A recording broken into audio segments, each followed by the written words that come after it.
Hi, everybody. Dan Illman, Mike Beer, the DRF race of the day, Wednesday, January the 24th. Race number 9 at Tampa Bay Downs. Let's throw up the field for this mile and an eighth contest scheduled for turf. It's a first level allowance race, 4 and up.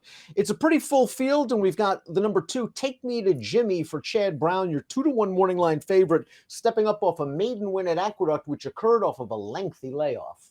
Got a good trip in that race when he won over this distance last time, Dan. Feels like post 2 here, second off the layoff now. Another good trip coming for this horse as the favorite. It's got some good tactical speed, as Mike mentioned. Let's throw up that Time Form US pace projector, and we see the 2, Take Me to Jimmy, likely to save ground in mid-pack. Tapham should show speed, breaking from the inside. He's shown sprint speed. He's stretching out in distance. He has the inside post. He's on ascend, right?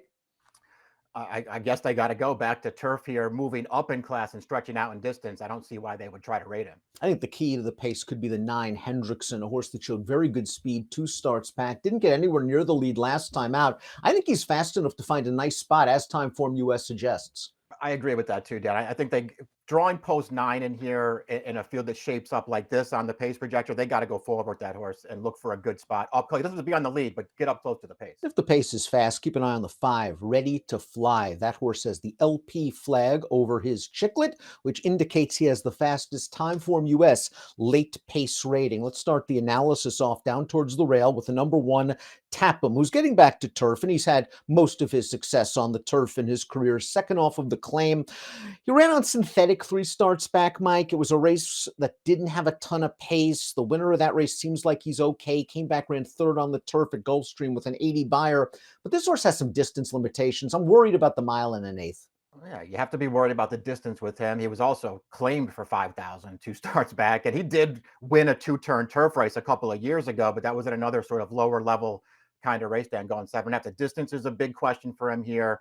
It's also just very fair to question if he really classes up with these horses. Take Me to Jimmy returned from a year-plus layoff from Chad Brown's barn to win this race at Aqueduct, going a mile and an eighth. As Mike mentioned, he had a very good trip, sitting second over on the outside, tipped 3-4 wide, turning for home, and he just grinds these horses down. It doesn't look like he has an explosive turn of foot, but he will stay.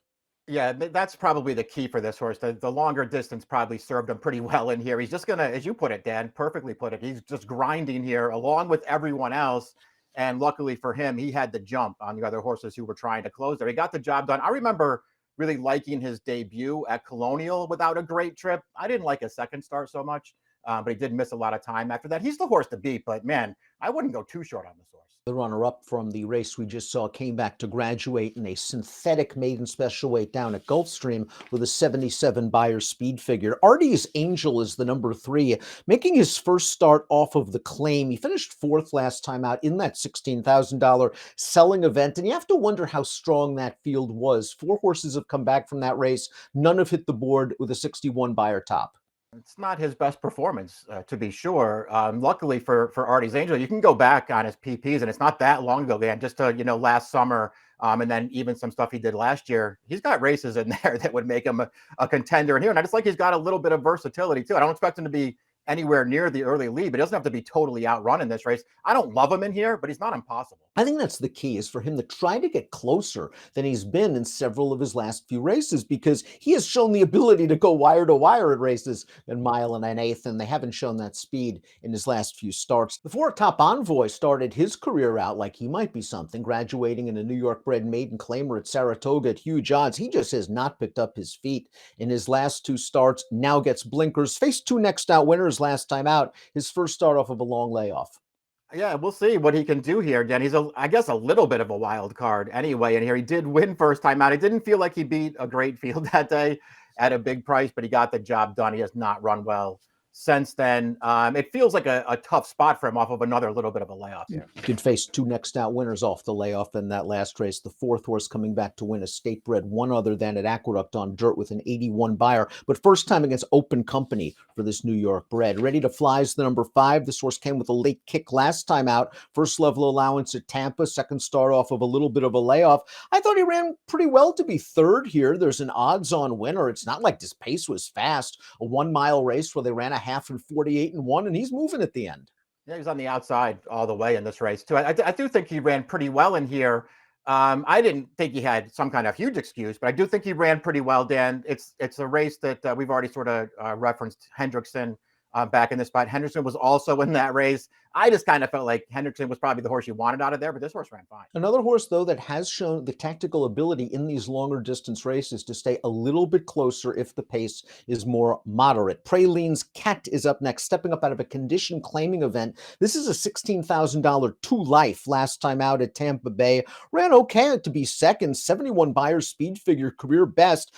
This guy's, though, 1 for 20, Mike. So not only is he eligible for a non-winner as a two life, he's stepping way up into the allowance ranks. Yeah, he's 1 for 20, and the only win is a maiden claim race going 1.5 miles on the dirt. He's never won a race on the turf.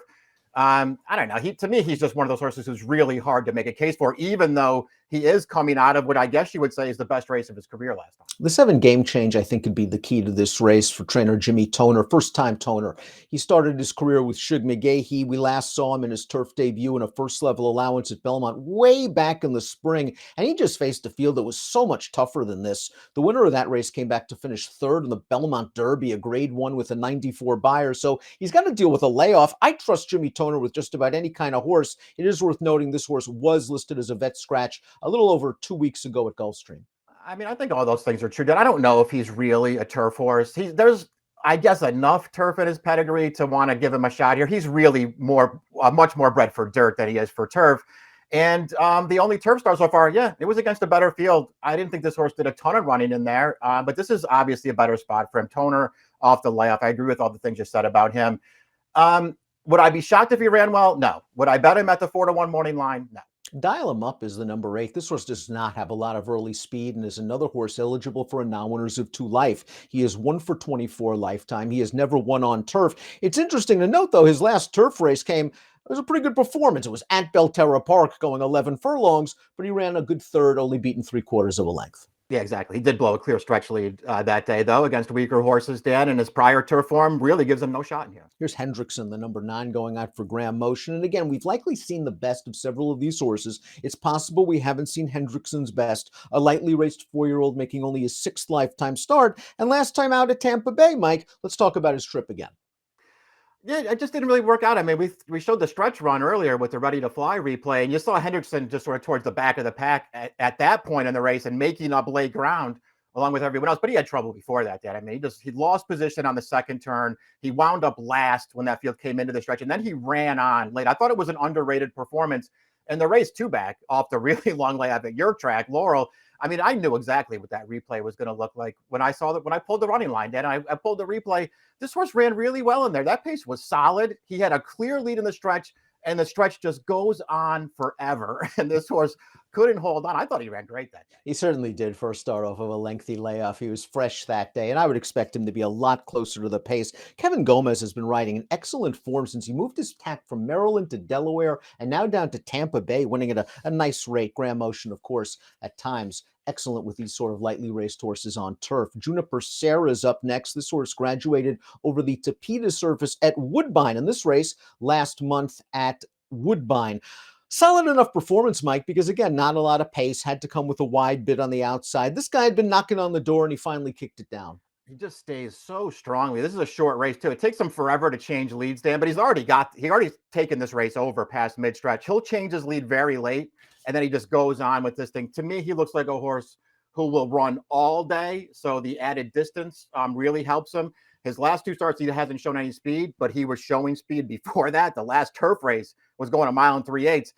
Took pressure on the lead every step of the way that day. He couldn't hold on, but he was best in that race. I think this horse is super dangerous in here. He just needs the right trip. Before we take a look at our top selections, please click the subscribe button on the Daily Racing Form YouTube channel for the latest DRF videos. Top pick time in here. I think Take Me to Jimmy ran well last time out. I think a good trip is coming. I still think he has a little bit of upside. I don't love the price in here, but he's the kind of horse for me, Mike. I just think if he trips out, he'll be okay. Game Change is interesting, first-time Toner, but I like that you're going for perhaps a little bit more value with the 9 Hendrickson. Yeah, I'm going to take Hendrickson in here. I think he should be a fair price in this race. And I do think that could be the right trip coming this time. That I do not like the trip that he got last time. I thought he ran really well 2 back when they got more aggressive with him. So I want them to go forward in here. The 2's the horse to beat. I just don't really want him at a short price. I'm going to try to get him with the 9 and or the 10. Mike's going outside. 9-10, 2-3. I'll go 2-7, 5-10. It's our Wednesday race of the day at Tampa Bay. Good luck.